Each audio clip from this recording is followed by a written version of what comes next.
What's up, everybody? Welcome to another episode of Tech Backstage. My name is Eddie with my co-host Tulio and our guest for today, Scott White from HUVR Data out of Austin, Texas. Scott, how you doing? Doing great, guys. Thanks for having me on. Yeah, thanks for being part of the show. Tulio, I think we both had plenty of coffee. I saw you headbanging during the intro. Yeah, I know you were like doing your guitar solo shredding and stuff. Yeah, dude, I love it. Love it. A couple more cups of coffee, I think we'll be there, right? Exactly. We're awesome. caffeinated. More caffeine. Pumped on coffee. Yeah. Well, Scott, thanks again for being on the show. Sorry, I got a little sidetracked there talking about shredding some rock and roll. But let's start out just really quick. Why don't you tell us a little bit about yourself? A little bit of your origin story, if you will, and how you ended up at HUVR. Yeah. So, maybe in Austin, I'm an outlier. I grew up in Central Texas. So actually, I grew up in Liberty Hill, right? So back when I was there, it was tiny. Now it's kind of giant.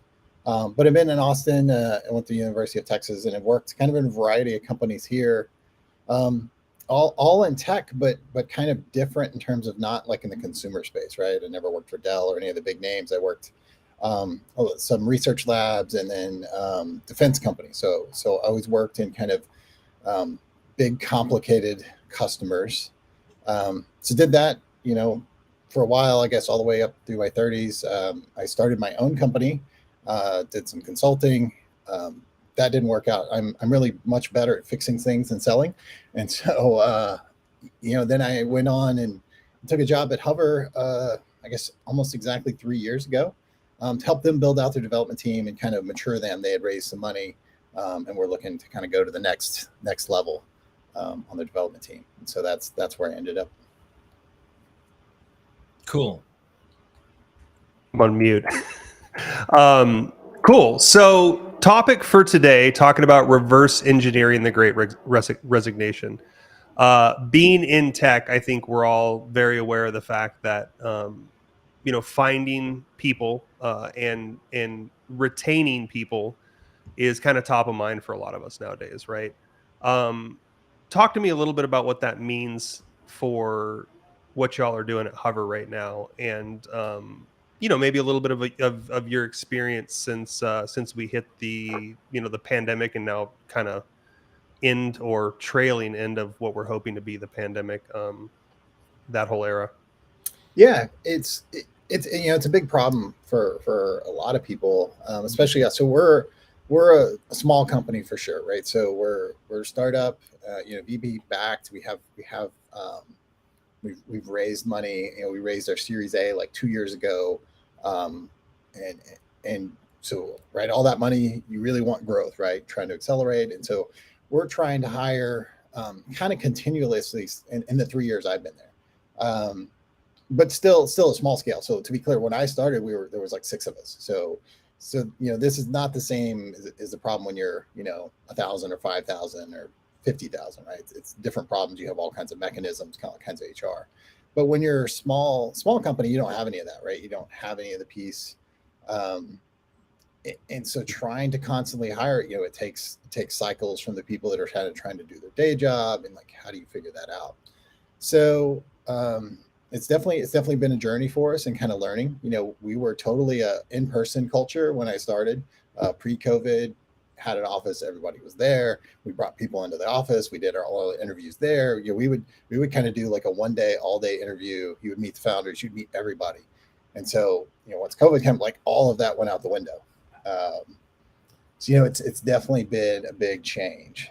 So it's a big topic, right? I mean, I joke about it in my head sometimes. It's like, okay, so the pandemic caused a lot of people to feel stuck for a couple of years. So what's the thing you do when you feel stuck? You make a big change, and the biggest change you can make is in your job. So the reshuffling, they called it the Great Resignation, is really just a big reshuffling, people moving from one thing to the other. And the VC struck back and saying, I'm going to dry up the funding now. So now instead of the Great Resignation or reshuffle, y'all are going to have to go find jobs. I'm joking about this, but it's kind of what's happening. All these things happening at the same time. So just curious, is it still hard to find talent, or is that changing because of all the people that have been laid off, or most of you that have been laid off in tech, not engineers? What have you Yeah, seen? yeah. So to be clear, like we have a little trouble hiring across domains. Like like I'm in charge of hiring engineers, QA people, but we're also hiring product managers and customer success people and stuff. And so there's there is need across tech, right? Not just software developers. Um, but there's still like, you know, when we get in candidates, um, you will get resumes, but in general, most of the resumes you get, sometimes you get them from like they're not in the country, they're not in U.S. We're not big enough that we can't really hire internationally yet, or we haven't made that step. So we're focused on U.S. based people, just at our size, and then also you get a flood of sort of entry level people that don't have experience, and that's one of the things we try to do. We have hired some entry level people, but you can't have a team of all entry level people, right? You have to have a mix, because it takes a while, right? It takes quite a bit of time before you can become productive as an entry level developer, and you need people around you to help you grow and coach you. And so it is when you're small, it's a struggle because you can't just hire 10 people that haven't done it before, because there's no one really to lead them. And so there's not suddenly a flood of a ton of people. There have been some layoffs. And I think we have hired a few people that have come from somewhere else where they had shrunk. But in terms of like we haven't seen a huge influx, I guess, in terms of qualified applicants. Yeah, and I think to that point too. So if you're still struggling to hire, right? Um, what does that mean on the flip side of that, right? Because part of keeping a team and actually being productive and moving forward as a team is not losing people on the back end as well, right?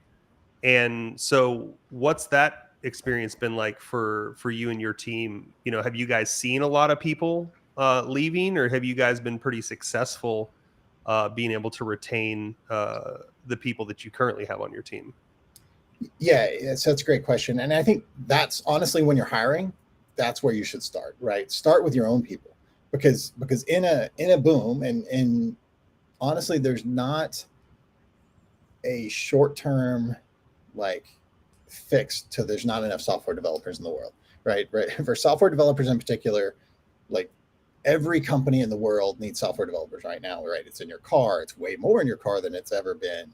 Like basically everything you do, you need. And there's all these people that are sort of trying to solve it around the edges, like no code solutions or low code solutions. But there's just this big demand. So with that big demand, yeah, make sure you keep your own people first, right? And so in terms of retention, like you got to make sure they're happy. And that comes in a variety of ways, and also make sometimes there's hard decisions of like, this person gets offered a lot more money, but maybe they're not worth it, maybe they weren't the right fit for you. So you definitely have to be that way. I like to think of it as like actively recruiting. So typically we're always sort of looking for good talent outside and inside the company, right? Of like, we want people to be growing into sort of their best position, right? Like I think way too often, especially in software, a lot of times the managers or software engineers, and they're like, hey, this person came in this way, then they're always this way, as opposed to like thinking, and they don't think Right. about, like this guy has 2 more years of experience.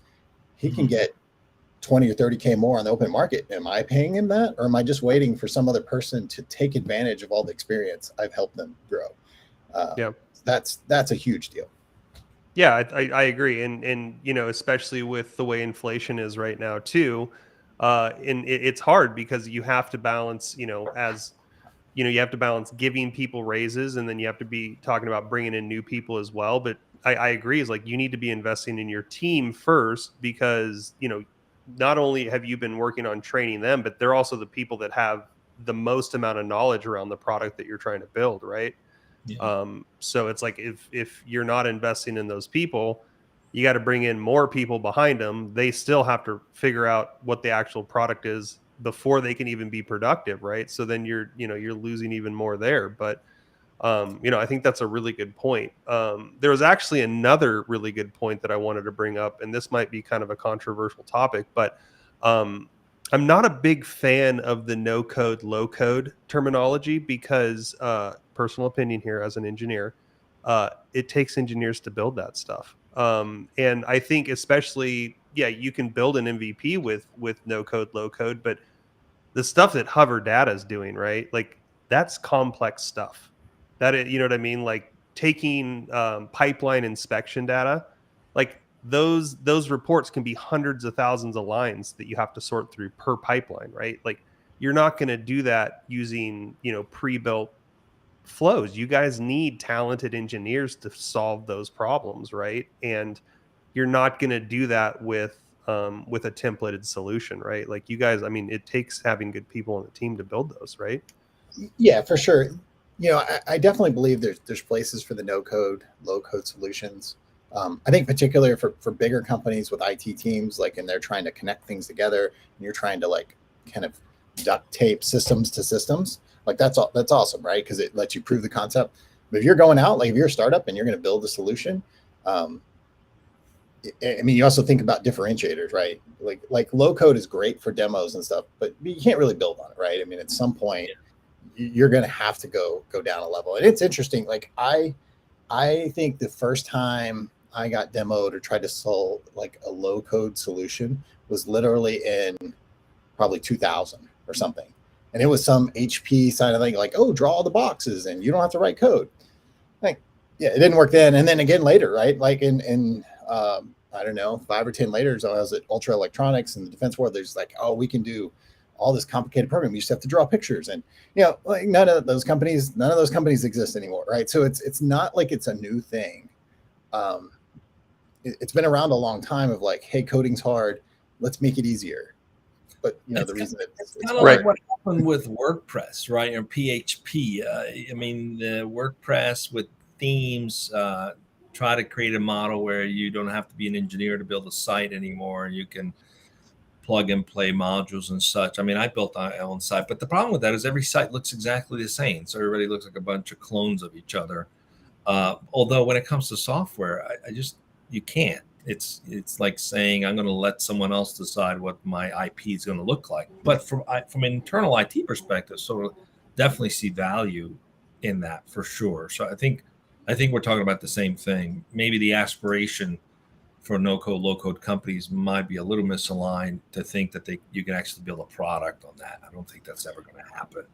Yeah, I mean we use a couple of low code kind of solutions internally, but not for our product, to drive processes, right? Yeah. Like I know our marketing team I think uses Airtable, and we do some other stuff in Smartsheet, and so like we use those tools, but they're not part of our product, right? They're just to like automate internal processes, which they're awesome for, right? You don't want to pay a software developer, like as a software development company, we want to spend money making features for our customer to be better, not improve our processes. Yeah. Well, I think.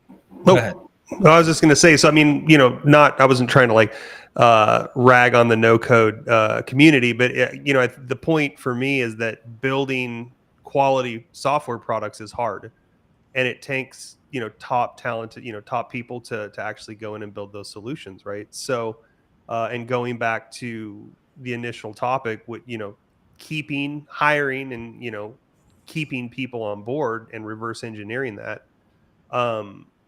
Do you guys have any like secret sauce for keeping people around, or yeah, how do you do that?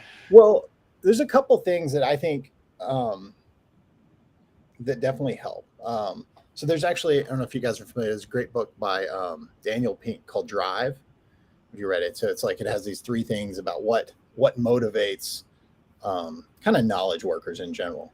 But it's and now I don't know, I haven't read the book in 15 years or something, so I don't know if I remember all the details, but it talks about like it's not just money, right? I mean, you got to pay them enough, but they really like to be able to like master their own future, ability to like use their creativity.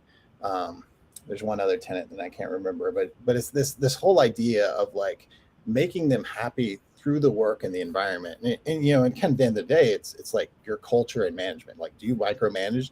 They are like this highly paid software developer, and you check in with them every 10 minutes to ask if they're done, or do you make them like wear a dress code? You know what there is. So there's those kind of things. So I'm a big believer in that, and I think that goes through the hiring process, right? You want to bring people in that line up with sort of your way of thinking and your culture. You know, it's interesting when recruiting, you know, sometimes I'll flip and like not try to dissuade people, but like be very real with them. Like, hey, these things are we don't do right yet because we're trying to get better. Like be honest and don't try to like hide and get them in, because the last thing you want is like somebody to start and then be like 6 months later, like, these guys are idiots, I'm out of here, right? I mean, you gotta get that alignment early on, because otherwise it's just going to be a mess. And so that's a big thing. And letting people grow, right? They got to get, especially in the software development world, the people that like to write software, they like learning new things. You know, there's a whole set of stuff that sort of makes them happy, you know, from environment, like how you work, to like the technologies you work on. I think there's a lot of different pieces there that are important. Yeah, totally. I think that's a really good point too. And I think it's a special breed of person that writes software, right? For sure. So talk to me a little bit about, because I know one of the things that we were talking about right before the show was how you guys have had to shift recently, right? Because you weren't always remote culture, remote focused company before the pandemic. So what was that shift like? I mean, you know, going from in office to working from home, how'd you guys manage that? What were some of the challenges that you ran into, and you know, maybe what were some of the wins that you guys got out of it? Yeah, so it was a huge shift, right? It's a huge shift for the world. But we were in person office for the most part. We did actually have a couple of people that were remote even when we started. So we do a lot of work for the energy industry, and so we had a guy in Houston, and I guess maybe a guy in Dallas or whatever. And so we had a few people, but 90% of the company was all in Austin. You know, and then sort of one day we woke up and we're like, oh, nobody's coming back into the office. What are we going to do? And we already had tools in place, right? The tools are a big deal. Like, we use Slack, software development stuff. You know, we're on GitHub, so everybody kind of goes through those two tools for the most part on my team. And I'll say, in one way, the software development process did not change a ton. Like, we were lucky. The software developers, not a big shift for us, because at some point, like in our office, everybody was sitting around the room and not talking because they didn't want to interrupt each other and slacking each other, right? So the software development piece like works really well remotely. The bigger shift was sort of higher level and cross-functional, right? That was harder. So product guys, customer success guys, all talking to dev, like, how do you get those conversations? And I don't know that, you know, we're definitely not done. That's the other thing, is we constantly are like, well, how can we do this better? Like, how can we, I know one of the things on my team we started doing was, we had this thing called Lunch and Learn, like optional meeting, you know, once a week, the dev team would get together. Sometimes people would present stuff. Sometimes they just ask questions like, hey, I'm stuck on this. And people would talk about how to fix it. And then, you know, often people would be just like, they would just kind of BS about things, right? Because they wanted that interaction that wasn't like a meeting. And so, you know, that was something that worked pretty well for us. So it's definitely a continual learning experience, I think, and trying to, like, because what you don't want is your team to be like, hey, I fixed my bug, I checked in my pull request, and I'm waiting for my paycheck, right? Like, because then you're replaceable, right? You want, yeah, you want something, because it's important, right? It's important for, you know, loyalty and just, you know, friendship. Like, that's another piece that sort of friendship that you build working on something together is, you know, is important for everybody. Yeah, definitely. That's an interesting shift. I mean, if we think about it, how did we get to everyone being in the office? It started with the Industrial Revolution, where manufacturing had to be done in person at a plant. You had to go in and check in and operate the machines, And then as the information age in the 70s started taking flight, we just continued with that mindset. We got to go to the office and check in and operate the machines, even though the machines then became connected through the internet and you didn't have to actually be in a physical location. So some of this is just what's been around, and we were afraid to change it because we didn't know what the outcome would look like in an alternative way of doing it. The pandemic forced everybody to realize if you're a knowledge worker, you don't actually need to be in a physical office somewhere. You don't actually have to feel like a manufacturer going to a plant. But it's a shift in culture as well. Would you say, what were some of the principles? We talked about 3 tenets from that book. We're big on the radical tenets. There's actually 4 of them. We can talk about that in a little bit, but I'm curious to learn what were some of the guiding principles culturally that the company had to adopt in order to thrive in a new reality that broke away from this manufacturing mindset that was created in the 1920s. What was that like? Yeah, I think it's, so I'll say one of the reasons I joined HUVR in the first place, and so this wasn't necessarily a piece of the COVID product, but the founders and the company overall is very transparent, like more transparent than any company I've ever been at, like in terms of you get board level meeting readouts, and like they're very straight with you. So just throughout that process, we acknowledge it. Like we have a weekly meeting where everybody's on there, and my boss, the CEO, gets on, and like if he doesn't know something, he says he doesn't know it. He doesn't like pretend that like you have all the answers. And acknowledge that people are working through it, kind of together. Like, hey, this is a whole new world. Don't pretend you like know what it's going to do. And then we were never,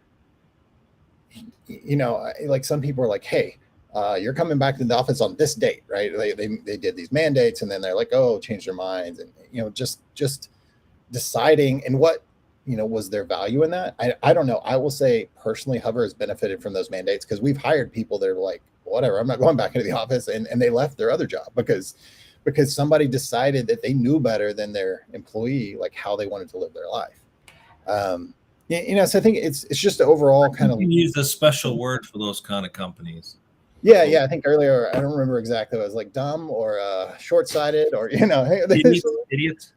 Yeah, I think. Well, I will say, there's different scales. You have different kind of, I don't know, measurement sticks. And I think it goes back to what you talked about, the Industrial Revolution kind of feel of like, what's your job as a manager? And I like to kind of reverse that and think of like, what's your job as like a leader? And it's not really to check up on people. Like, I check in with my people mostly to make sure like, hey, how are you doing? Are you okay? I don't really ever ask, hey, are you done yet? Like, because they're going to tell me when they're done with something, but like, are you stuck? Can I help you?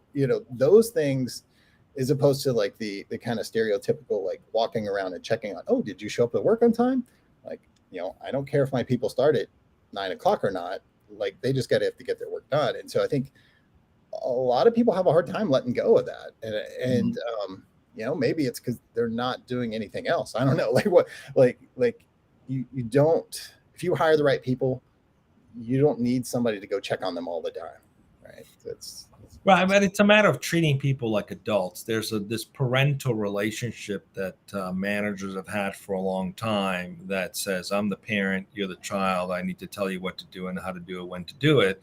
It's disrespectful, frankly. We're not children. Everybody's adults, right? And so with it comes treating people with respect and dignity, but also being self-accountable. And so it's a two-way street. There's organizations where that's been tried and the employees want to be told what to do, which is kind of odd, but that happens sometimes.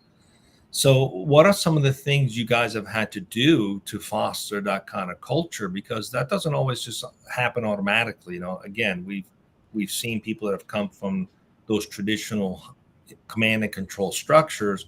They have a hard time transitioning to a model where no one's looking over your shoulder. So you're accountable for yourself now. Generating value is on you. So how do you help people make that transition? Because that's something that a lot of companies struggle with, which is why they go back to the way they do things, because it's too hard to make that transition sometimes. Yeah, I think that's a great question. I think it goes down to a lot of one, to get a bit of transparency, like making sure everybody knows, like, hey, company goals. Like I know in the military world, where they call that like a commander's intent or whatever. Like if you know what the goal is overall, then you can keep kind of marching in the right direction, even without somebody telling you, oh, turn left or turn. You know where you're going to end up going. So that helps. Like, of understanding, you want people to have like a concept and know where to go. In the software development world, the other thing is you have so many tools that let you know, like you can see people's code. Like, we use GitHub, so like everybody's code gets checked in and goes to a pull request and review cycle, and we're on Slack. So it's not that you're using that to check up on it, but if like somebody it goes MIA, like, oh, maybe you can't hide out for too long. Yeah, there's not a hideout problem, but there's also like, hey, what's going on? Like, we've had things happen, like life happens, right? Of like, especially during COVID, all kinds of stressful things, like, oh, somebody's parent is sick or whatever, or you catch COVID and you're down for a week because you're exhausted. So those life things happen, and you need your management leadership to be able to like help people through that, not to be like, ticking the time. And we definitely embrace that so much. Like, here's one of the things I think, like, culture wise, we do is, like, in terms of hiring, like, we don't count vacation time. Like, get your job done, take off as much time as you want, because we don't want to spend the money and the time to like count, like, oh, well, we don't count your work hours, right? We don't have a time clock when you clock in, so we don't have a time clock when you go on vacation.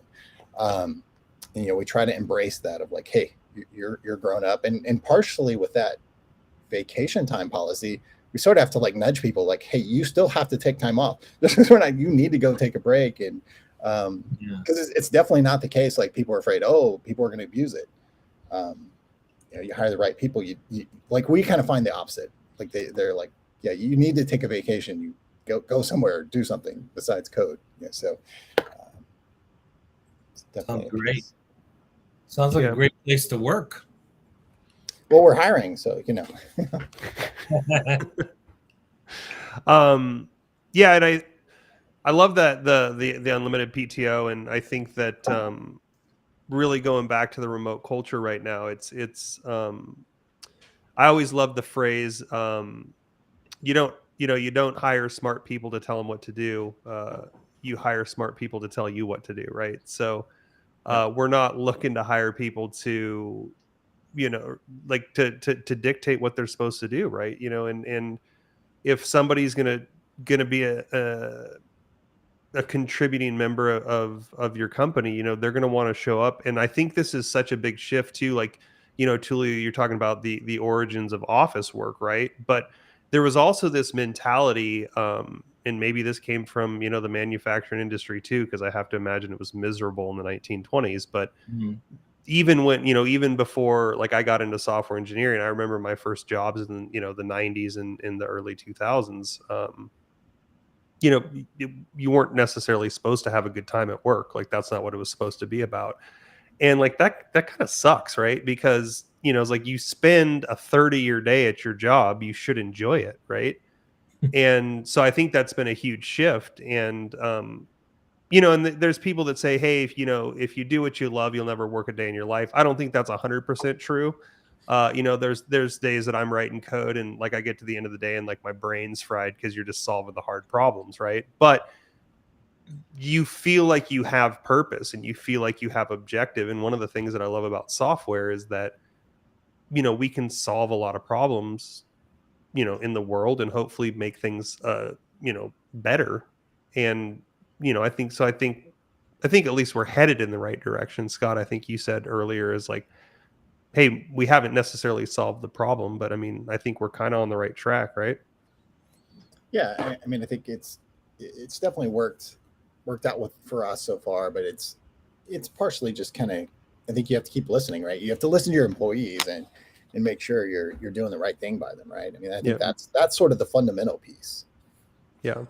Yeah, you mentioned those 3 tenets. It was very interesting. I've been very fortunate in the past almost 5 years to have co-founded a movement called radicalpurpose.org, and a bunch of psychologists and teal practitioners, sociocracy practitioners, freedom-based work practitioners really came up with something brilliant. And it really resonated. This idea that what we all want is just four things, really, is a sense of belonging to something greater than ourselves, meaning behind what we're doing. The ability to make an impact is a big one, right? To contribute, to make an impact, to freely speak up. And finally, like one of the tenets you mentioned, to grow, which is to be becoming. And a lot of organizations keep people in their lane, so there's no opportunity to be becoming because you're just the cog in the wheel, right? You don't get to cross the organization, learn new skills, develop new skills. So that's a disadvantage if you're in that kind of organization, and people get disengaged. And then there's also the inability to make an impact because, again, you're staying in your lane. So I really appreciated what you guys have said and what you've learned, that it is important to listen. It is important to get people actively involved. It is important to treat people like adults. And most importantly, to let them tell you how they want to get their job done. And that's key. And a lot of companies still kind of don't get that, which is like they're rushing to go back to the way it was. Let's go back to the office. Like, why? Listen to people, what they need. This was an opportunity to shift out of this industrial mindset into the, world of information. So it's been great to have you with us. We're over time. Always a great conversation. Scott, please stay with us as we go off the air in just a second. I'm going to ask our producer to come on very quickly here and tell us what we got coming up next week. Carlos, what do we got coming up? Of course. Thank you, Tulio and Scott and Eddie. So, Tulio, next week is already scheduled. Tuesday, we're going to be speaking with Beth Porter at SME Learning, an e-learning company. Thursday, we're going to be talking to Colby Tunick at Refocus AI. By the way, this is a design thinking themed show, Tulio. And finally, on Friday, we're going to be speaking with Rohin Parker, Rohin at Spindly. That's what we have for next week so far. And please join us right here on Tech Backstage at 11 o'clock a.m. Pacific time. Don't miss it. Thank you. Great. Thanks for being with us, everyone. Scott, just stay with us as we go off the air, and have a great weekend, everybody. Thanks, Scott.